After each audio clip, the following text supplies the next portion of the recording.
Hi everyone. আজকে আমরা বায়ু দূষণ পড়ব না, আমরা বুঝবো আজকে বায়ু দূষণ কি। এই বায়ু দূষণ বুঝলে পড়া হয়ে যাবে, আমাদের পড়তে হবে না, বুঝতে হবে। খুব ইম্পর্টেন্ট হচ্ছে বোঝা, তাই বুঝতে হবে। তো আমি বেশি কথা বলবো না, যেটা তোমাদের বেশি সময় নষ্ট করবো না, অল্প সময়ের মধ্যে সঠিক জ্ঞানটা দেওয়ার চেষ্টা করব। তোমাদের কোনো খাতা পেন নিয়ে বসার দরকার নেই, চুপচাপ মন দিয়ে ভিডিওটা শুধু শুনবে।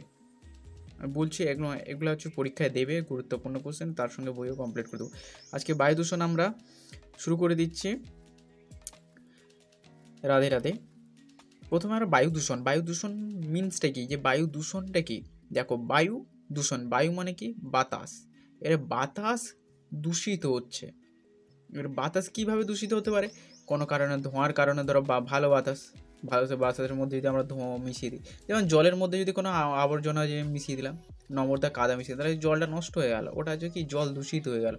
এইভাবে কিন্তু বায়ুও দূষিত হয়, যেমন বিভিন্ন বিষাক্ত গ্যাস, বিভিন্ন ধোঁয়া, এমনি এভরিথিং, এগুলা মিক্সড হয়ে বায়ুকে দূষিত করে। তো এই বায়ু দূষণের পার্ট আমরা পড়বো আজকে, যে বায়ু দূষণ। ঠিক আছে, বায়ু দূষণ আশা করি ক্লিয়ার হয়েছে। এবারে বায়ু দূষণ তো আমরা জেনে গেলাম, যে বায়ু দূষণটা কি না, যেসব গ্যাসের ফলে বায়ু দূষিত হচ্ছে তাকে বলা হচ্ছে বায়ু দূষণ। এই বায়ু দূষণের এবারে কোন কোন গ্যাসগুলা যে এই বায়ুকে দূষিত করে, তো আমরা নিচের দিকে জেনে নেব। দেখো এখানে দেওয়া আছে, দেখো কার্বন ডাইঅক্সাইড প্রচণ্ড বিষাক্ত gas, carbon dioxide CO2, carbon monoxide, তারপরে দেখো নাইট্রোজেন অক্সাইড দিয়েছে NO, nitrogen oxide, sulphur dioxide SO2। এরা আর কিছু রাসায়নিক পদার্থ থাকে, যেমন হচ্ছে কি, দেখো সীসা থাকছে, ক্লোরোফ্লোরোকার্বন, এবং কিছু যানবাহনের ধোঁয়া। তাহলে আমি বলেছিলাম যে কিছু বিষাক্ত গ্যাস থাকছে, সেই বিষাক্ত গ্যাসের সঙ্গে দেখা যাচ্ছে যে কার্বন মনোঅক্সাইড, নাইট্রোজেন অক্সাইড ইত্যাদি ইত্যাদিগুলো থাকছে। এগুলো আছে কি, এগুলো আছে বিষাক্ত গ্যাস, যেগুলো আছে তোমার বায়ু দূষণকে তত্ত্বাধিক পরিমাণ দূষিত করে দেয়। মানে বায়ুতে, মুক্ত বায়ুতে এগুলো যখন ইনজেক্ট হয়, এগুলো বিভিন্ন কারণ হতে পারে। এর আমরা বায়ু তো দূষণ হচ্ছে বুঝতে পেরেলাম, কী কী গ্যাসগুলোও বায়ুতে সাপোর্ট করছে বুঝতে পেলাম, দূষণের কাজে সহায়তা করছে। কিন্তু এই বায়ু দূষণ কী কী কারণ হয়, এটা খুব একটা ইম্পর্টেন্ট। এটা হচ্ছে 5 নম্বরে দেওয়া হয়ে থাকে, বা 5 নম্বরে কোশ্চেন দেয়, যে অনেক কারণে, তোমরাও জানো এই কী কী কারণে বায়ু দূষিত হয়। দেখো, বায়ু দূষণের কারণগুলো দেওয়া আছে কত সুন্দরভাবে, দেখো একটা একটা করে দেওয়া আছে। তো আমি প্রথম থেকে যে, ধরো হচ্ছে বিস্ফোরণ, কোনো একটা বিস্ফোরণ ঘটলো, অর্থাৎ কোনো জায়গায় হচ্ছে প্রচণ্ড বড় একটা বোমা ফাটলো। ধরো আমি এটা ধরে নিলাম যে কোনো বিস্ফোরণ, মানে তোমরা আশা করি ধরে নিচ্ছ। এই বিস্ফোরণকে তোমরা কী করে, পরীক্ষা যদি 5 নম্বরের কোশ্চেন থাকে, এই বিস্ফোরণকে তোমরা আগে আন্ডারলাইন করে নেবে। এই যে বিস্ফোরণ এখানে দেওয়া আছে, এই বিস্ফোরণকে তোমরা আগে আন্ডারলাইন করে নেবে। যে বিস্ফোরণ নাকি না, বিস্ফোরণের ফলে বায়ু প্রচণ্ড পরিমাণে দূষিত হচ্ছে, বা বিভিন্ন গ্যাসগুলি বায়ুতে মিশছে, এই মেশার ফলে বায়ু প্রচণ্ড পরিমাণে দূষিত হচ্ছে। এটা হচ্ছে বিস্ফোরণ, যেটা হচ্ছে বায়ু দূষণের প্রধান একটি কারণ। তারপরে চলে আসবে যানবাহন, যে ধোঁয়া আছে, এই যানবাহন ধোঁয়া কী করবে, আন্ডারলাইন করে হেডিং করে দেবে, ব্যাস, আর কিছু নয়। যানবাহন থেকে যে দূষিত ধোঁয়াগুলো বেরোচ্ছে, বা বিভিন্ন যানবাহন, তুমি যে কোনো দেখতে পারো, মোটরসাইকেল দেখতে পারো, তুমি 4 চাকা গাড়ি দেখতে পারো, 10 চাকা, যে ধোঁয়াগুলা বিশেষ করে বেরোচ্ছে, ওই ধোঁয়াগুলো বেরোনোর ফলে ওগুলো কী হচ্ছে, বায়ুতে মিশে কী করছে না, বায়ু দূষিত করছে। এটা একটা পয়েন্ট হয়ে গেল। তারপরে ধূলিঝড়, হ্যাঁ ধূলিঝড়, প্রচণ্ড পরিমাণে যখন ধূলিঝড় হয়, ওগুলো বায়ুতে তো মিশে না, ধূলিগুলা, তো ধুলো মিশে কী হচ্ছে, বায়ু দূষণ ঘটাচ্ছে। তাহলে এটা বায়ু দূষণের একটা মূল কারণ হবে। শিল্পায়ন, আমরা দেখেছি যে শিল্প যেখানে দেখবে, বিভিন্ন জিনিস তৈরি করা হয়, ওই শিল্প কারখানা দেখবে যে দূষিত, উপর দিয়ে দেখবে প্রচণ্ড পরিমাণে ধোঁয়া। এই ধোঁয়া কী হচ্ছে, ধোঁয়া হচ্ছে বায়ুতে মিশছে, এবং বায়ুকে কী করছে, দূষিত করে দিচ্ছে। এটা একটা বায়ু দূষণের কারণ হবে। তবে দামানল, হ্যাঁ, গাছে যখন ঘর্ষণ লেগে আগুনের সৃষ্টি হয়, বা গাছে ঘর্ষণ লেগে যে আগুন, এত পরিমাণ যে আগুন ধরে যায় পুরো জঙ্গলে, প্রায় জঙ্গলে যখন ধরতে থাকে, তখন হচ্ছে প্রচণ্ড পরিমাণ ধোঁয়া বেরোতে থাকে। এই ধোঁয়ায় কোথায় মিশে না, বায়ুতে মিশে কী হচ্ছে, বায়ু দূষণ করছে। তারপরে সার এবং কীটনাশক, দেখবে আমরা যখন বেরেলে স্প্রে করি, তো বেরেলে স্প্রে করার সময় দেখবে ওই স্প্রেগুলো দেখবে বায়ুতে যে মিশে যাচ্ছে, হাওয়ায় উড়ে চলে যাচ্ছে, কোথায় মিশে না, বায়ুতে। তাই এর ফলেও বায়ু দূষণ হচ্ছে। তারপর হচ্ছে অগ্নুৎপাত, হ্যাঁ অগ্নুৎপাতও আলবাদ হবে। তোমরা জানো যে অগ্নুৎপাত হলো, ওটা অগ্নুৎপাত করে যে বিষাক্ত গ্যাসগুলো বা দূষিত জিনিসগুলো বায়ুতে মিশছে এবং বায়ু দূষণ ঘটাচ্ছে। নগরায়ণ অত্যাধিক পরিমাণ জনসংখ্যা বাড়ছে। এই জনসংখ্যা বাড়ার জন্য তো বায়ু দূষণ হবেই, কারণ জনসংখ্যা বাড়লে এটা তো আলবাদ। বৃক্ষচ্ছেদন, আমরা যদি প্রচণ্ড পরিমাণে বৃক্ষচ্ছেদন করে দিই, বা যদি গাছেই যদি না থাকে, তাহলে গাছ না থাকে, রোদের পরিমাণ বেড়ে যাবে। রোদের পরিমাণ বেড়ে গেলে তোমরা বুঝতেই পারছো আশা করি কী হবে, গাছ না থাকলে তো অক্সিজেন দিতেই পারবে না। তো কার্বন ডাইঅক্সাইড পরিমাণ তো ভারসাম্য নষ্ট হয়ে যাবে, তাই জন্য এটাও যেটা হচ্ছে বায়ু দূষণ ঘটাচ্ছে।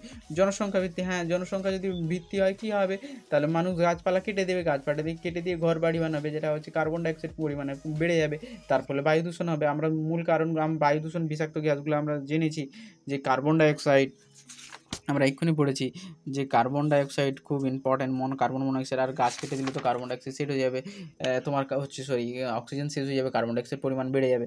এবার এই বায়ু দূষণের যদি হচ্ছে তো ভালো কথা, এই কারণে হচ্ছে বায়ু দূষণ। এই বায়ু দূষণের ফলাফল, এই কারণের ফলে এই বায়ু দূষণ যখন হচ্ছে, এই বায়ু দূষণের ফলে কী কী মানুষের অসুবিধা দেখা যাচ্ছে দেখো। প্রথম হচ্ছে শ্বাসকষ্ট। আমরা যদি কোনো দূষিত বায়ু কোনো বা আমাদের দেখবে যখন কোনো ধোঁয়া যদি মুখের মধ্যে ঢুকে যায়, তাহলে দেখবে আমাদের শ্বাসকষ্ট শুরু হয় বা হাঁচি হয় বা কাশি হতে থাকে, তাহলে এটা একটা প্রধান কারণ হচ্ছে। তারপর হচ্ছে না অ্যাসিড বৃষ্টি, হ্যাঁ বায়ুতে যদি প্রচণ্ড পরিমাণ বিষাক্ত গ্যাসগুলো মিশ্রিত হয়, এই মিশ্রিত হয়ে ফলে কী হয় না অ্যাসিড বৃষ্টি সৃষ্টি করে। এই অ্যাসিড বৃষ্টি কী করে, এই বড় বড় সৌধ অট্টালিকা এগুলাকে কিন্তু কি ধ্বংস করতে সাহায্য করে। তার ধোঁয়াশা, প্রচণ্ড পরিমাণে যদি বায়ু দূষণ হয়ে যায়, এই গ্যাসগুলো প্রচণ্ড পরিমাণে বায়ুতে মিশে থাকার ফলে কিন্তু আমরা দেখতে পাই না, ধোঁয়াশার মতো সৃষ্টি হয়, এক স্থান থেকে অন্য স্থানে স্পষ্টভাবে দেখা যায় না। এটা একটা হলো বায়ুমণ্ডল উষ্ণতা, হ্যাঁ বায়ুমণ্ডলের টেম্পারেচার ধীরে ধীরে বৃদ্ধি হয়ে যাবে, কারণ বায়ু দূষণ কী কারণ হচ্ছে দেখো, গাছ কাটার জন্য।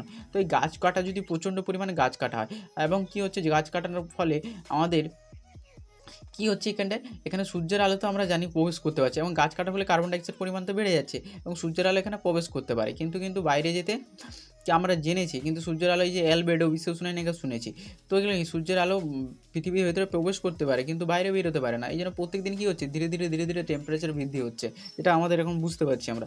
তো এটা হচ্ছে তার প্রধান কারণ। এবারে বায়ু দূষণ তো কারণগুলো জানলাম, তার ফলাফলগুলো আমরা জেনে নিলাম। এবার কোথায় কী পরিমাণ বায়ু দূষণ, কোথায় কী হয়েছে, আমাদের এখানে খুব একটা ইম্পর্টেন্ট কোশ্চেন, যেটা হচ্ছে আমাদের দেশে 5টি বড় শহরের নাম কি, এখানে বলতে এটা তোমরা জেনে রাখবে 5টি বড় শহরের নাম কি। কলকাতা, দিল্লি, বোম্বাই, কলকাতা, চেন্নাই, বেঙ্গালুরু রয়েছে। রাস্তায় প্রতিদিন যে পরিমাণ গাড়ি চলে, সেগুলি থেকে প্রায় 10 লক্ষ কিলোগ্রাম বায়ু দূষিত, দেখেছো 10 লক্ষ। কোথায় কোথায় 10 লক্ষ দেখা যায় না, দিল্লি, বোম্বাই, কলকাতা, চেন্নাই এবং বেঙ্গালুরুতে মাঝে মাঝে দেখা যায়, কোনো অসুবিধা নেই। তারপরে বলেছে একটা বায়ু দূষণ দুর্ঘটনা, বলছে 2011 সালে জাপানের ফুকুশিমা, খুব ইম্পর্টেন্ট কোশ্চেন এটা, 2011 সালে জাপানের ফুকুশিমা পারমাণবিক শক্তি উৎপাদন কেন্দ্রে বিস্ফোরণ ঘটে। মানে এই যে বিস্ফোরণটা ঘটে 2011 সালে প্রচণ্ড পরিমাণে জাপানের যে ফুকুশিমাতে, এত পরিমাণে, এর ফলে প্রচুর পরিমাণে তেজস্ক্রিয় পদার্থ বাতাসে মিশে বায়ু দূষণ ঘটে প্রচণ্ড পরিমাণে। 2011 সালে এটা ঘটেছিল জাপানের ফুকুশিমাতে, খুব ইম্পর্টেন্ট কোশ্চেন বলে দিলাম, মাথায় রাখবে। এখানে একটা কোশ্চেন আছে, ধরো বায়ু দূষক কাকে বলে, তোমরা জেনে গেছো যে সমস্ত জৈব এবং জৈব পদার্থ বাতাসকে দূষিত করে। তাহলে জৈব কোনগুলো, যাদের জীবন আছে তাদেরকে জৈব বলে, আর যারা হচ্ছে অজৈব, যাদের জীবন নেই তাদেরকে অজৈব বলে। এগুলো যখন বাতাসকে দূষিত করবে তখন তাকে বলা হচ্ছে বায়ু দূষক। আর কি, আমরা এগুলো পড়ে এসেছি। এবারে বায়ু দূষণে তুমি প্রতিকার কী করে করবে, আমাদের তো প্রতিকার করতে হবে, যেহেতু আমরা কারণ জেনে গেলাম, যেহেতু আমরা ফলাফলও জানতে পারলাম যে এত কঠিন ফলাফল হতে পারে, তাহলে বায়ু দূষণে আমরা কী করে প্রতিকার করব। তাহলে প্রতিকার করার জন্য অনেকগুলো পয়েন্ট দেওয়া আছে, দেখে নাও। হাঁচি বা কাশির সময় সবসময় আমাদের রুমাল ব্যবহার করতে হবে। ঘরের ভিতরে উনুন বা গ্যাস বা স্টোভ রান্নার সময় ধোঁয়া বেরোনোর জন্য খোলামেলা রাখবে, যাতে ধোঁয়াটা বাইরে বেরিয়ে যায়, যাতে না ভেতরে যাতে ধোঁয়া থাকে, এটা মাথায় রাখতে হবে। ঘরের ভেতরে যে আবর্জনা ফেলার পাত্রটি সবসময় ঢাকা দিয়ে, কারণ ওটা যদি পাত্র যদি খোলা থাকে, ওই যে গন্ধটা কী হয়, বাতাসের সঙ্গে মিশবে, বাতাস তো এক জায়গায় স্থানভাবে থাকে না, গোটা যাতে ছড়িয়ে থাকে। তাই ঘরের দেওয়াল, জানালা, দরজা রং করার সময় বাতাসে চলাচল জন্য ঘরে এই যে ঘরে যখন আমরা রং করি না ঘরে, দেওয়ালে যে রঙগুলো ওগুলো তো বায়ুতে মিশে যায়, তাই জন্য বলছি জানলা দরজা খোলা রাখতে হবে, দিলে কী হবে, বায়ুটা বেরিয়ে যাবে। তারপরে হচ্ছে নাকি মশা তাড়ানো, ধূপ না জ্বালিয়ে মশার ব্যবহার করলে ভালো হয়, দিলে আমাদের স্বাস্থ্য। আমরা কী করি, মশা ধরানো যে ধূপগুলো ধরিয়ে দিই, ওপরে দেখবে অনেক ধোঁয়া তৈরি হয়, তো ধোঁয়াতে দেখবে মশাগুলো মারা যায়, তাহলে মানুষের কি, আমরা হয়তো সহ্য করি না, তাহলে মানুষের ক্ষতি করে না, অবশ্যই ক্ষতি করে, কিন্তু অল্প পরিমাণে। তারপরে হচ্ছে কি, ঘরের মধ্যে যদি ধূমপান করলে, এই ধূমপানে ওখানেও তো ধোঁয়া থাকছে না, ওখানের ফলে তো বায়ু মেশছে এবং বায়ুটা যে তোমার কাছে ইনজেক্ট হচ্ছে বা তোমার কাছে আসবে, এই কারণে কিন্তু এগুলো আছে প্রতিরোধ। তাহলে তোমাকে কী করে দেবে না, ঘরের ভেতরে খাওয়ানো যাবে না বা ধূমপান করানো যাবে, যা না করাটাই ভালো ধূমপান। তারপরে যে বায়ু দূষণে আরও ফলাফল, যেটা হচ্ছে ভালো করে আমরা এখানে জেনেছি, কিন্তু আরও ভালো করে, যেমন অ্যাসিড বৃষ্টিটা কীভাবে অ্যাসিড বৃষ্টিটা হয় ওটা জানতে হবে। তারপর ওজোন স্তর, যেটা হচ্ছে ওজোন স্তরের সংকেতটা জেনে নেবে, O3 কে বলা হয়। আমাদের রক্ষা কবচ বলা হয়, আমাদের রক্ষা কবচ বা পৃথিবীর চাদর বলা হয় বা বায়ুমণ্ডলের চাদর বলা হয়, এটা মনে রাখবে। এই যে ওজোন স্তর ক্ষয় কীভাবে হচ্ছে, কীভাবে হচ্ছে দেখো না, আমাদের অনেক সময় ফ্রিজ আমরা খুলে রাখছি, তারপরে হচ্ছে কি স্প্রে, সুগন্ধি স্প্রে, রং করতে ক্লোরোফ্লোরো কার্বন গ্যাস কিন্তু ওজোন স্তর প্রচণ্ড পরিমাণে। এই সিএফসিটা হচ্ছে তোমার হচ্ছে এতে পাওয়া যায়, ফ্রিজেতে প্রচণ্ড পরিমাণে এই সিএফসি তোমরা পাবে। তারপরে আমরা কি দেখছি, এর ফলে কী হচ্ছে, এই সিএফসিটা বেরোচ্ছে এবং বায়ুতে মিশছে এবং যেটা হচ্ছে ওজোন স্তরকে প্রচণ্ড পরিমাণে ক্ষয় করছে। তারপর হচ্ছে অ্যাসিড বৃষ্টি। অ্যাসিড বৃষ্টিটা কী দেখো না, বৃষ্টির জলে অ্যাসিড বলছে যানবাহন যে কলকারখানা থেকে যে ধোঁয়াগুলো বেরোচ্ছে সেগুলো কী হচ্ছে না, সালফার ডাইঅক্সাইড, নাইট্রোজেন অক্সাইড ইত্যাদি গ্যাসগুলো এবারে কী হচ্ছে না, বৃষ্টির জলের সঙ্গে বিক্রিয়া করছে। দেখো এখানে দিয়েছে নাইট্রোজেন অক্সাইড বৃষ্টির জলের সঙ্গে বিক্রিয়া করে অ্যাসিড তৈরি করে, এতে গাছপালার ক্ষতি হয়, মাটি গুণাগুণ নষ্ট হয়, পুকুরে নদীতে মাছ জল প্রাণী সব মারা যাচ্ছে কেন। তারপর দেখো মার্বেল পাথরের মতন মূর্তি সৌধ প্রভৃতি ক্ষতি, এছাড়াও যে বাড়ির রঙও নষ্ট হয়ে যায়, এত কিছু হয় অ্যাসিড বৃষ্টির ফলে। কিসের কারণে, এখানে নাইট্রোজেন অক্সাইড আর সালফার ডাইঅক্সাইড এগুলো অক্সাইডগুলো মিশ্রিত হচ্ছে, দিয়ে যেখানে পড়ছে অ্যাসিড বৃষ্টি জলটা যেখানে পড়ছে সেখানে ক্ষত সৃষ্টি করছে। আর গ্রিন হাউস গ্যাস তো তোমরা জানো যে গ্রিন হাউস গ্যাস, তো গ্রিন হাউস গ্যাসটা এখানে খুব ভালো করে দিয়েছে যে শীত প্রধান দেশে বা শীত প্রধান দেশে কী হয় জানো তো, কাঁচের বাড়ি থাকে, ওখানে তো এতটা রোদ আসে না বা রোদ হয় কিন্তু ঠান্ডা থাকার জন্য কী করা আছে, এটা কাঁচের বাড়ি তৈরি করা আছে।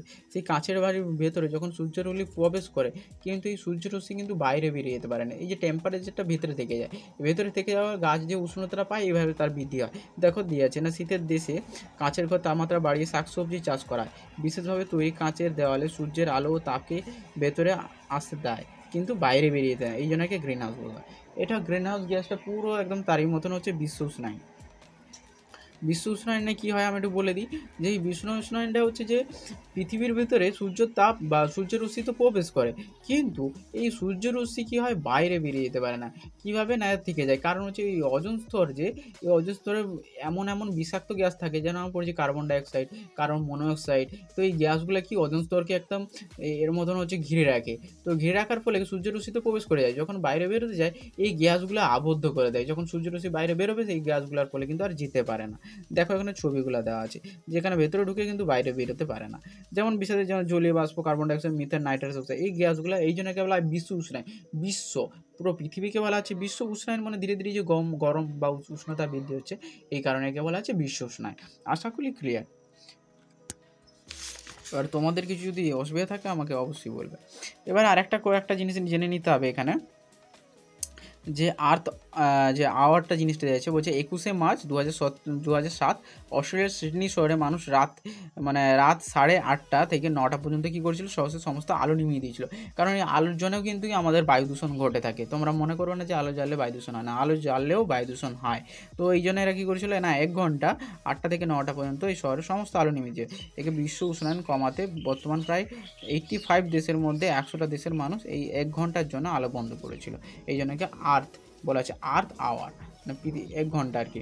তারপর হচ্ছে কি আর্থ ডে, মনে হচ্ছে আর্থ ডে মনে রাখবে যে 22শে এপ্রিল ধরিত্র দিবস পালন করা, মনে রাখবে 22শে এপ্রিল ধরিত্র দিবস পালন করা হয় বা আর্থ ডে পালন করা। এবারে হচ্ছে কি দেখানো যে দিয়েছে কয়লা, পেট্রোলিয়াম প্রভৃতি হচ্ছে প্রচলিত শক্তি, যেসব শক্তিগুলো হচ্ছে কি কিছু দিনের জন্য ফুরিয়ে যাবে সেইগুলো হচ্ছে বলে প্রচলিত শক্তি, যেমন হচ্ছে কয়লা, পেট্রোলিয়াম, এগুলো বেশি দিন থাকবে না, কয়েকদিন পরে এগুলো ফুরিয়ে যাবে।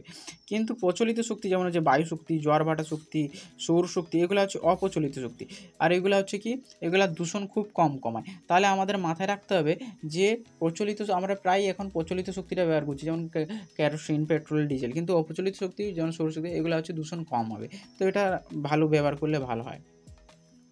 তারপরে আমরা গাড়ির বদলে মোটরসাইকেল ইত্যাদি ব্যবহার করলে এগুলো হচ্ছে তার মধ্যে ইম্পর্টেন্ট কোশ্চেন। এবারে কারো কিছু যদি ডাউট থাকে বা অসুবিধা থাকে অবশ্যই কমেন্টে জানাবে। রাধে রাধে।